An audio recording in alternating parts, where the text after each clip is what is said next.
Fantastic Mr. Fox, Chapter 10, Boggis's Chicken House Number 1.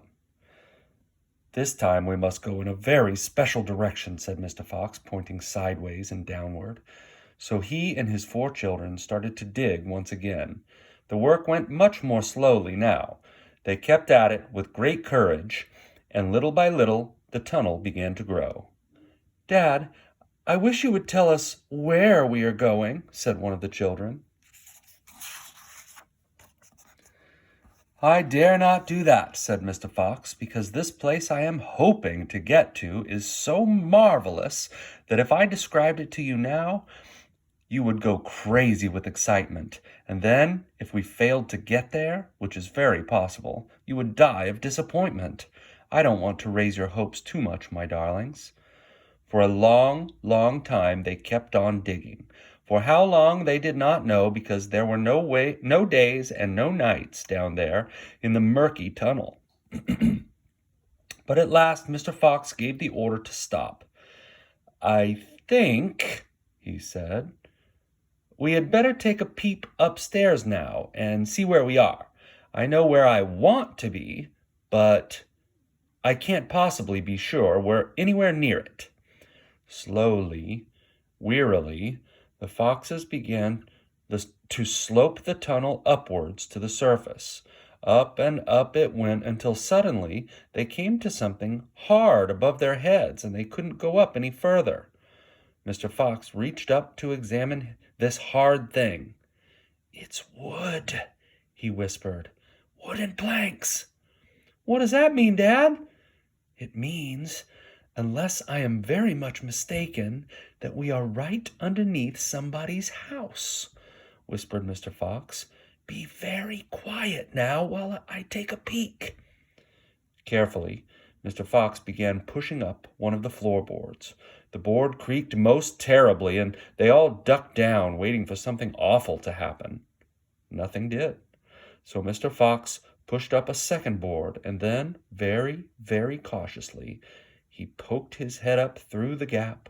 He let out a shriek of excitement. "I've done it!" he yelled.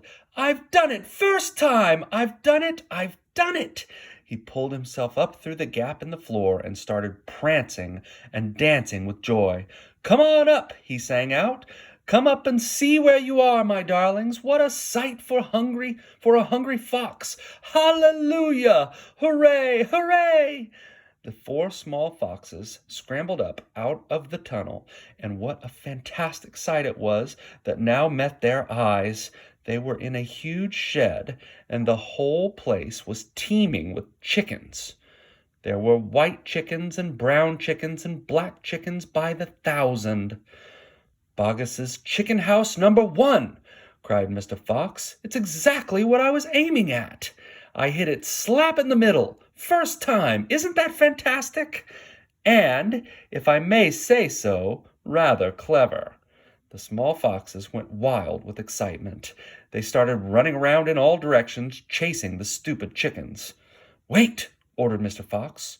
"Don't lose your heads. Stand back. Calm down. Let's do this properly. First of all, everyone have a drink of water." They all ran over to the chicken's drinking trough and lapped up the lovely cool water. Then Mr. Fox chose 3 of the plumpest hens, and with a clever flick of his jaws, he killed them instantly. "Back to the tunnel," he ordered. "Come on." "No fooling around.